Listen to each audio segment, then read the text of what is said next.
తర్వాత ఏ ముఖ్యమంత్రి రాని స్థాయికి అక్కడికొచ్చారు. ఇక్కడికి ఓయూకొచ్చారు. ఓయూకొచ్చిన తర్వాత అసలు ఆ ప్రసంగం విన్న తర్వాత అయితే నిరుద్యోగులు ఏదైతే ఉన్నారో, ఇవాళ మాకు రేవంత్ రెడ్డి వచ్చిన తర్వాత కొత్త నోటిఫికేషన్‌లొస్తాయి. ఏ అయితే పోలీస్ కానిస్టేబుల్‌లో, డీఎస్సీలో లేకపోతే జీపీఓలో కొత్త నోటిఫికేషన్ వస్తాయని అనుకున్న వాళ్ళందరూ ఇలా నిరాశకు గురయ్యారు. ఎందుకంటే అంత పెద్ద వ్యక్తి ఆ ప్రసంగం విన్నప్పుడు అసలు ఒక విప్లవవాది, ఒక తీవ్రవాది మాట్లాడినట్టు మాట్లాడుతున్నారు. ఎందుకంటే ఇప్పుడు మేము ఏం అడిగామండి వీళ్ళ దగ్గర నుంచి? ముందుగానే అరెస్ట్ చేశారు. ప్రివెంటివ్ కస్టడీ తీసుకున్నారు. పోలీస్ నిర్బంధాలు పెట్టారు. కంచెలు పెట్టారు. పోలీస్ పహారాలు మిలిటరీ పెట్టారు. మమ్మల్ని ముందస్తు అరెస్ట్ చేశారు. ఎందుకు అరెస్ట్ చేశారు? మీరేమంటారు ఒక మాట? మా దగ్గరికి రండి, ఏమైనా సమస్యలుంటే తీసుకురండి అని చెప్తున్నారు. మేము మీ దగ్గర తీసుకొచ్చే మధ్యలో ఎవరో మధ్యలో మీకు ఒక రాంగ్ ఇంటెలిజెన్స్ గైడ్ ఇస్తారు. రాంగ్ ప్రొపగండా చేస్తున్నారు. మమ్మల్ని ఒక బీఆర్ఎస్ ఏజెంట్ లాగా, బీజేపీ ఏజెంట్ లెక్క చూసుకొని మమ్మల్ని మాట్లాడుతున్నారు. మేమడుగుతున్నాం ఇలా మీరు ఎలక్షన్ మేనిఫెస్టోలో పెట్టినది 2,00,000 ఉద్యోగాలు ఎక్కడ పోయినాయి?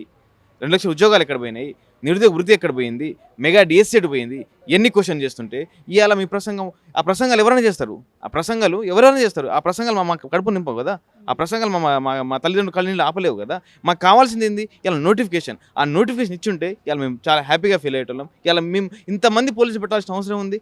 అంటే మీరు ముఖ్యమంత్రి గారు వస్తున్నారు, 2 హాస్టల్స్ ఓపెన్ ఉన్నాయని చెప్పేసి కూడా తెలుసు ముందే. ఆల్రెడీ ఆయన షెడ్యూల్ వస్తూనే ఉంటుంది. అయితే ఏదైతే ముఖ్యమంత్రి గారు ఇటు ఉస్మానియా యూనివర్సిటీకి రావద్దు మా నోటిఫికేషన్లు ఇచ్చేంత వరకు, ఆయన వచ్చినా కానీ మేము అడ్డుకుంటామని చెప్పేసి ఒక సమాచారం ఉన్నందునే కదా మిమ్మల్ని ముందస్తు అరెస్టులు కావచ్చు చేయడము, అలాగ అక్కడ పోలీస్ బందోబస్తు అంతగానంగా ఏర్పాటు చేయడం, మీరు ఆయనను అడ్డుకుంటారనే సమాచారంతోనే అని చెప్పేసి అంటున్నారు కదా. ఇప్పుడు ఆయన వస్తున్నాడనే విషయం అందరికీ తెలిసింది. మీరు మీ ప్రజాపాలన అంటారు కదా, 60,000 ఉద్యోగాలు ఇచ్చారంటారు కదా, అన్నీ చేశామంటారు, రుణమాఫీ చేశారంటారు కదా, అన్నీ చేశారన్నారు కదా మీరు. మరి మీరు భయపడాల్సిన అవసరం ఏముంది? భయపడాల్సిన అవసరం ఉంది. అంతమంది పోలీసులు పెట్టాల్సిన అవసరం ఉంది. మీ ప్రజాపాలనలో మీ ప్రశ్నలు మీరు అడగండి, మేము ఆన్సర్ ఇస్తామని చెప్పిన మీరే మరి ఇంతమంది పోలీసులు ఎందుకు పెట్టారు?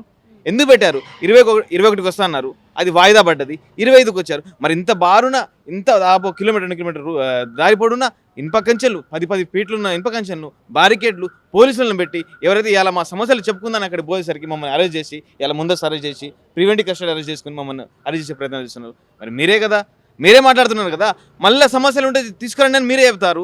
అడిగితేనేమో మీరు మమ్మల్ని అరెస్ట్ చేసే ప్రయత్నాలు చేస్తున్నారు. ఇలా మీకు అన్నీ తెలుసు.